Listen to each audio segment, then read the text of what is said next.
Les titres de cette édition, Journée mondiale des réfugiés, le monde commémore ce jour la résilience des millions de réfugiés. Notre rédaction fait un zoom sur les Rohingyas. Droits de l'homme, les États-Unis quittent le Conseil de l'ONU. L'annonce a été faite par la représentante américaine auprès des Nations Unies. Mondial 2018, le Sénégal crée la surprise. Madame, Monsieur, bonsoir et bienvenue dans ce journal du 20 juin 2018. En politique, l'armée israélienne bombarde Rafah à l'aube ce mercredi. En riposte à des tirs de roquettes en provenance du territoire palestinien, l'armée israélienne frappe 25 cibles dans la bande de Gaza. Les détails avec Mamad Jetri.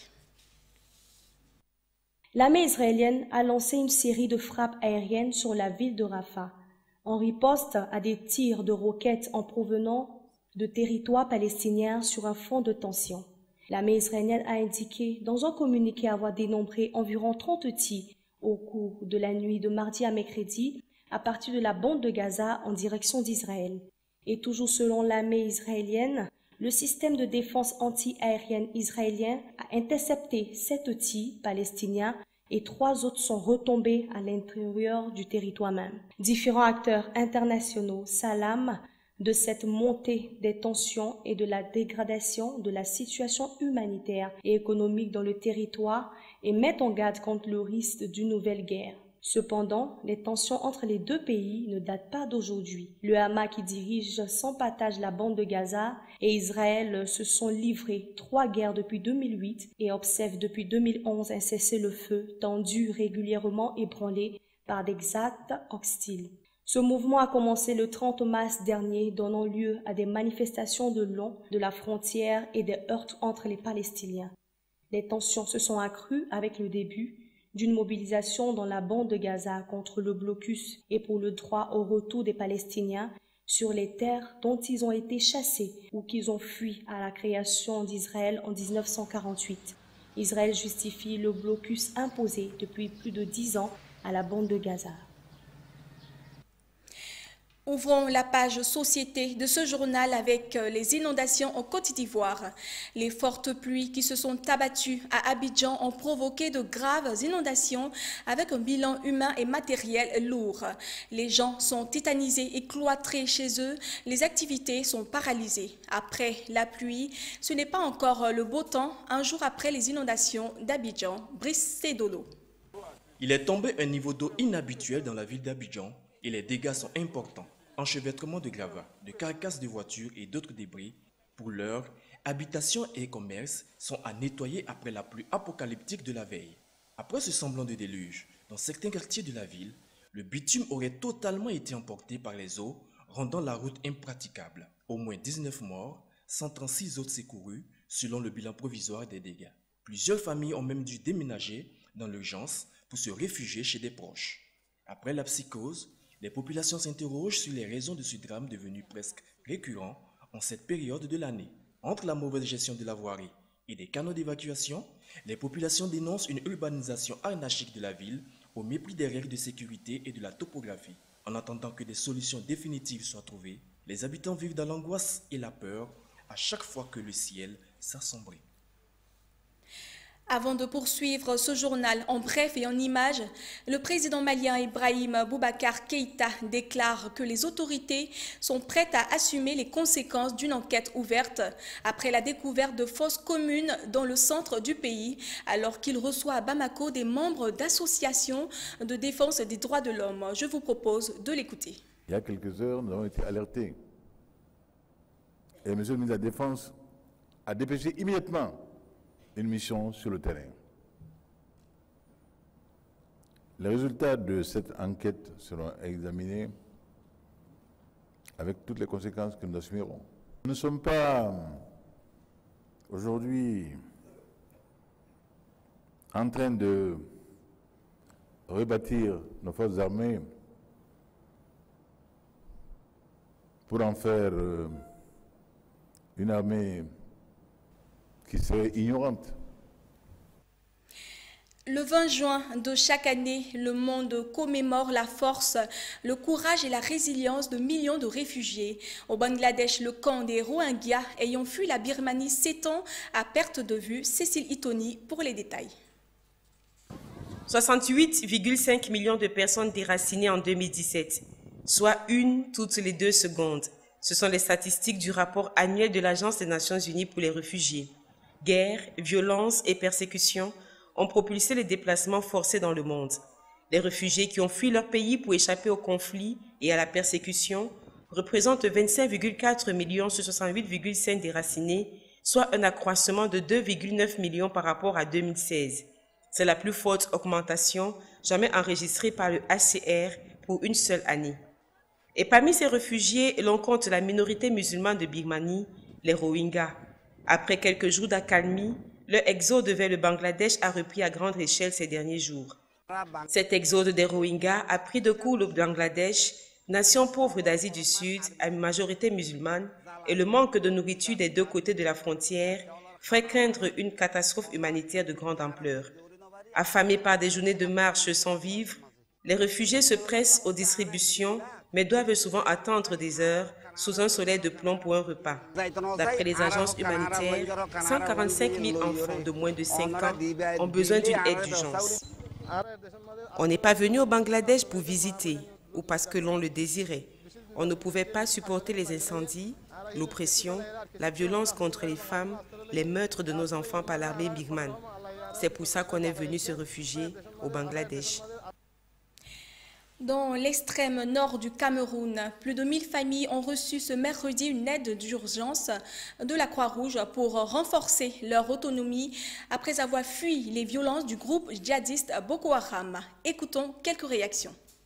On donne des semences et de l'engrais aux ménages résidents qui hébergent des ménages déplacés et ainsi qu'aux ménages résidents qui sont dans des situations difficiles suite au conflit qui a lieu dans la zone. C'est difficile. Même l'aide de la Croix-Rouge ne me suffit pas pour nourrir toutes ces personnes. Je prie pour le retour de la paix, pour que les déplacés rentrent chez eux. Nous avons failli être tués par Boko Haram. Nous disons merci pour l'aide internationale, mais comme c'est calme en ce moment, notre souhait est de rentrer cultiver nos terres.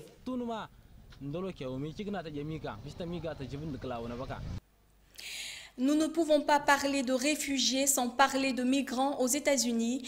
Des habitants de Philadelphie ont manifesté hier contre les conséquences de tolérance. Plus de 2000 enfants et jeunes migrants ont été séparés de leur famille. Inès Cha pour les précisions.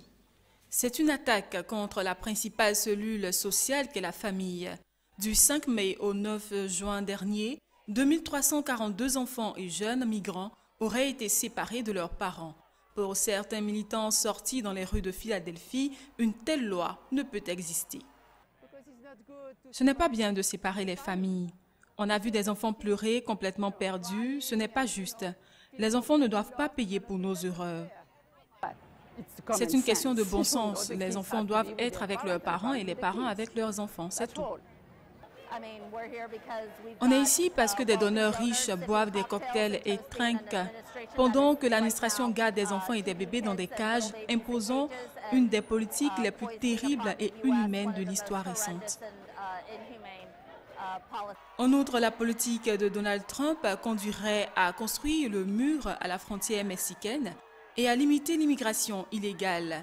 Les migrants qui recherchent un mieux-être crient aujourd'hui à la désolation. À chaque fois que je pense que cette administration ne peut pas tomber plus bas, elle le fait. Et c'est quelque chose qui me touche. J'ai 2 enfants, j'ai regardé ces vidéos, ces photos, et j'ai imaginé mes enfants éloignés de moi. J'ai imaginé me sentir assez désespérée pour faire des centaines de kilomètres pour trouver refuge dans un pays dans lequel je pensais trouver des opportunités pour mes enfants et être séparée de mes enfants à mon arrivée. C'est impossible à accepter. Philadelphie est fière d'être une ville sanctuaire. Les communautés migrantes, y compris celles dont j'ai fait partie, se sont battues pour que ça reste un sanctuaire pour tous. Il n'est pas question que Mike Pence vienne se vanter des politiques racistes. Les séparations systématisées à la frontière depuis le début du mois dernier fâchent jusqu'au sein même du Parti républicain. qui va jouer sa majorité au Congrès lors des élections de mi-mandat en novembre prochain.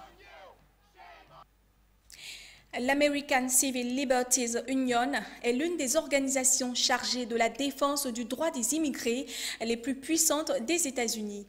Cette organisation a attaqué l'administration Trump en justice pour sa politique de tolérance zéro sur l'immigration. Selon Mitra Abdullahi, l'une des avocates de l'association, cette politique viole la Constitution car elle inflige tellement de dommages à ses enfants que leur conscience en est choquée. On l'écoute. Même si les gens entrent aux États-Unis sans papier, au pire, c'est considéré comme un délit dans notre système. Or, l'administration les traite comme les auteurs du pire crime possible, avec la punition la plus cruelle en leur enlevant leurs enfants. Notre argument, c'est que la politique viole la Constitution car elle inflige tellement de dommages à ses enfants que leur conscience en est choquée et en cela, c'est une violation des protections fondamentales de nos lois. Comme les parents ne savent pas où sont leurs enfants, c'est dur pour eux de garder leurs traces. Il est donc tout à fait possible que des parents soient expulsés ou que des enfants soient expulsés ou envoyés dans une autre partie du pays sans que leurs parents le sachent. Par ailleurs, les États-Unis se sont retirés du Conseil des droits de l'homme de l'ONU, a annoncé hier Nikki Haley, l'ambassadrice américaine auprès des Nations Unies. Cette dernière a accusé l'institution basée à Genève d'hypocrisie et de parti pris contre Israël. Le Conseil continue de politiser et de jeter le blâme sur des pays avec des rapports positifs en termes de droits de l'homme, dans le but de détourner le regard dans les abus dans leur rang. Ainsi, comme nous avions annoncé que nous le ferions il y a un an, et si nous ne voyons pas de progrès, les États-Unis se retirent officiellement du Conseil des droits de l'homme de l'ONU. Toujours en rapport avec les migrants en Sicile, le navire Ciotti des gardes-côtes italiens est arrivé hier mardi au soir dans le port de Pozzallo où il devait débarquer plus de 5000 migrants. Inestia. Selon le Haut Commissariat des Nations Unies pour les réfugiés, le Ciotti a finalement accosté à Pozzallo, secourant 522 personnes. Au cours des opérations de sauvetage, une douzaine de corps sans vie avaient également été repérés. Marco Ruccuno, porte-parole en Italie du HCR, affirme que la situation est maîtrisée. Nous ne traversons pas une phase d'urgence. En fait, le nombre de personnes qui ont traversé via la route méditerranéenne centrale a été considérablement réduit. L'Italie dispose donc d'une capacité d'accueil efficace. Aujourd'hui, les données de 2017 ont été publiées. En 2017, 68 millions de personnes ont fui leur foyer et leur pays. Cette année, 15 000 sont arrivés en Italie. Une dizaine de ces migrants très déshydratés, dont 6 enfants, 3 femmes et un homme, avaient auparavant été acheminés en priorité et pris en charge par la Croix-Rouge italienne. Et parce que la vie est tellement faite de contrastes, en Indonésie, un pays en proie à un immense gaspillage alimentaire, une ONG distribue des restes de repas de mariage à des pauvres. C'est dans un bidonville de Jakarta, capitale de l'Indonésie. Jedidja Nyali nous en dit un peu plus. Le projet baptisé Bienfaits partagés, chapeauté par l'ONG Food Cycle, distribue des restes de cérémonies de mariage à des pauvres dans un pays en proie au gaspillage alimentaire. Pour l'heure, le mouvement de lutte contre le gaspillage alimentaire se concentre à Jakarta, où des gratte-ciel côtoient des bidonvilles et où les écarts entre riches et pauvres sont très importants. Cependant, la fondatrice de cette ONG, Astrid Paramita, espère étendre l'initiative dans d'autres villes de l'archipel et à d'autres événements comme des réunions ou des conférences au cours desquelles la nourriture serait servie. Je suis content. Je ne m'attendais pas à ça. Je reçois de la nourriture gratuite. Il y a beaucoup de mariages en Indonésie et beaucoup de nourriture en trop. Malheureusement, il y a beaucoup de personnes qui ont faim. Donc ce programme essaie de resserrer le fossé entre les riches et les pauvres. Si l'on gaspille tant lors des mariages indonésiens, c'est en partie à cause d'une tradition locale qui consiste à convier à la cérémonie un maximum d'invités qui, pour la plupart, ne répondent pas présents.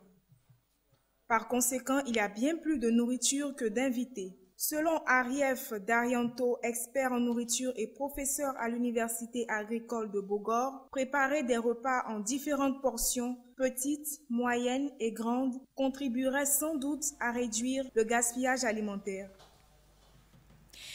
Autre chose à présent, le Canada est en passe de devenir le premier pays du G7 à légaliser le cannabis après l'adoption lundi dernier par ses députés d'un projet de loi permettant la libre consommation et la production de cette drogue dès septembre prochain.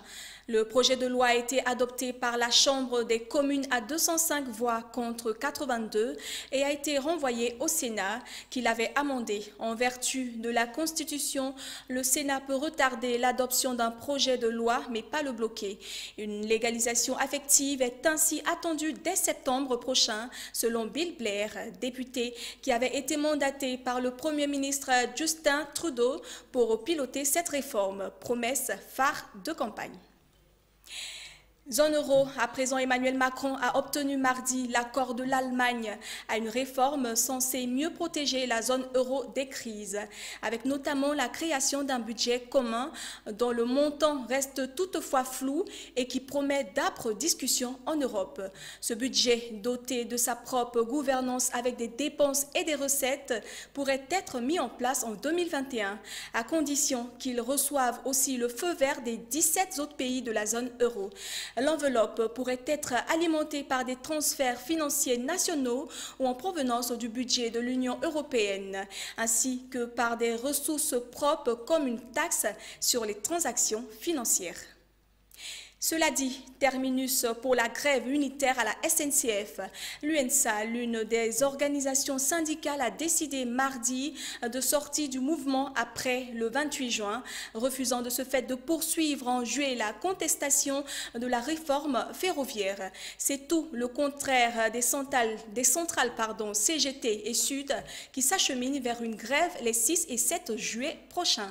Suivons à ce propos les réactions des responsables de la plateforme intersyndicale. Va appeler à la poursuite de la mobilisation au-delà du mois de juin, donc va déterminer les propositions qu'elle fera aux cheminots sur les journées d'action. Nous avons entendu les autres organisations syndicales qui nous disent attendre le 28 juin pour réfléchir à une stratégie. Nous considérons qu'il faut préparer d'ores et déjà les dates, et notamment parce que la loi sur le service minimum nous impose de déclarer une grève au moins 18 jours à l'avance. Donc nous ne pouvons pas attendre le 28, nous proposerons des dates et les organisations syndicales qui souhaiteront s'y joindre. Il n'y a pas eu d'accord de défini au niveau de l'intersyndicale sur des perspectives d'été. Nous verrons et nous évaluerons en ce qui concerne la CFDT en toute autonomie la suite à donner à ce conflit après nos négociations avec les... Le parlementaire est aujourd'hui derrière nous. On va s'engager très rapidement dans un débat conventionnel avec des négociations avec l'UTP dans le cadre d'une négociation de la convention collective. Nous, on souhaite peser sur cette convention collective et on estime tout simplement que, et on déplore d'ailleurs le choix unilatéral qui a été fait par la première organisation syndicale d'appeler à une grève au mois de juillet à l'heure des départs en vacances des Français. Il y a une organisation syndicale qui propose une grève à partir des 2 et du 2 juillet. Nous ne serons pas dans ce mouvement-là. Toujours en France, des apiculteurs en Bretagne sont contraints de brûler leurs ruches qui seraient selon eux décimées à 90% par les pesticides. Désemparés, ils lancent un cri d'alarme pour que l'État déclenche un dispositif d'aide d'urgence. Le récit de Eda P. Thomas Le Glatin, 32 ans, et Claire Prieur, un couple d'apiculteurs installés en 2017 à Morbihan, en Bretagne, a perdu 150 ruches sur 180 à la sortie de l'hiver. Des pertes logiques qui seraient dues au changement climatique et à certains parasites, notamment des néonicotinoïdes, qui sont des insecticides utilisés pour enrober des semences qui s'attaquent au système nerveux des insectes. Ils désorientent et affaiblissent les abeilles et d'autres pollinisateurs. Suite à cela, le couple a pris la décision de tout brûler sur leur terrain Parce que la déchetterie n'en voulait pas et cela moisissait, les papillons s'installaient avec le risque de contaminer des ruches vivantes.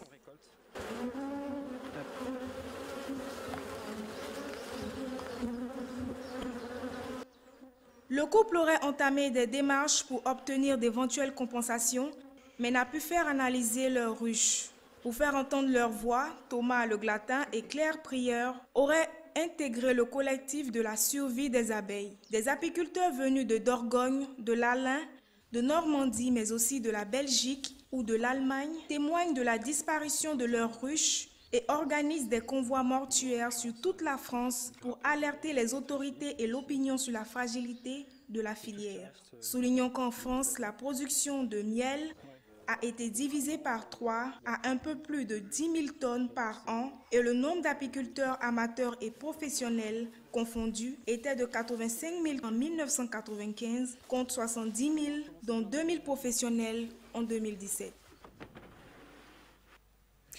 Et en Belgique, l'agriculture urbaine prend son essor à Bruxelles et les initiatives se multiplient dans le circuit court alimentaire. Mais ce secteur naît sans peine à trouver un modèle économique stable face aux difficultés liées à la production alimentaire en ville et à sa distribution. Reportage. En plein centre-ville de Bruxelles, un lieu inhabituel. Sur ses toits, la ferme Big fait pousser laitue, tomates et autres légumes. L'agriculture urbaine a de plus en plus d'adeptes. On est vraiment en train d'essayer d'avoir des publics différents et de pouvoir toucher un maximum de publics cibles pour raconter cette histoire et promouvoir les produits locaux aussi. En Belgique, ce type d'agriculture urbaine connaît un réel essor. La ferme Big est la plus grande ferme urbaine sur toit dans toute l'Europe avec 4000 m². Et elle multiplie les canaux de distribution, supermarchés classiques, vente directe, marché biologique, ainsi que dans cette épicerie bio. Il y a plusieurs acteurs qui essaient de mettre en place des groupements.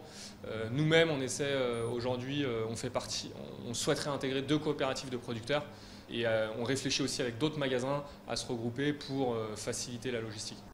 La ville de Bruxelles s'est fixée comme objectif de consommer 30% de légumes produits localement d'ici 2030. Mais pour l'instant, elle ne compte que 83 restaurants et commerces investis dans le circuit court. Les autorités locales veulent toutefois rester confiantes. Au tout début de cette dynamique, c'est une filière qui doit encore se professionnaliser et un des gros enjeux, c'est de pouvoir travailler à l'amélioration de tout ce qui est plateforme logistique. Il restera ensuite à convaincre la population de changer ses habitudes de consommation. Un défi alors qu'à peine un Européen sur 2 dit adhérer aux valeurs de consommer local.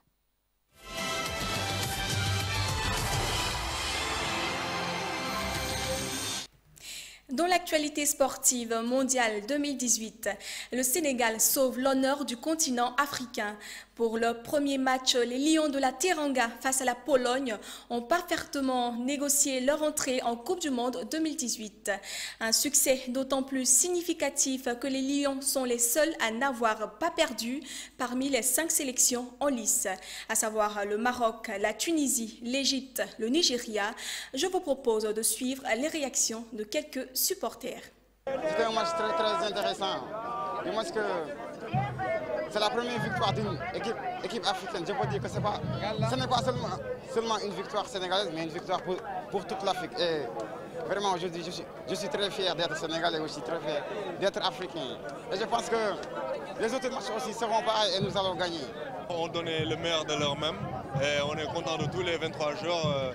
Parce que nous, on n'a pas seulement 2 meilleurs joueurs, mais on a 23 meilleurs joueurs. Ouais. On espère gagner la Coupe cette année. Ouais. Voilà, je suis vraiment heureuse de savoir que mon pays a déjà vraiment franchi une petite étape pour le dire comme ça. Donc on attend la suite. Et on aimerait vraiment qu'on aille jusqu'à la fin.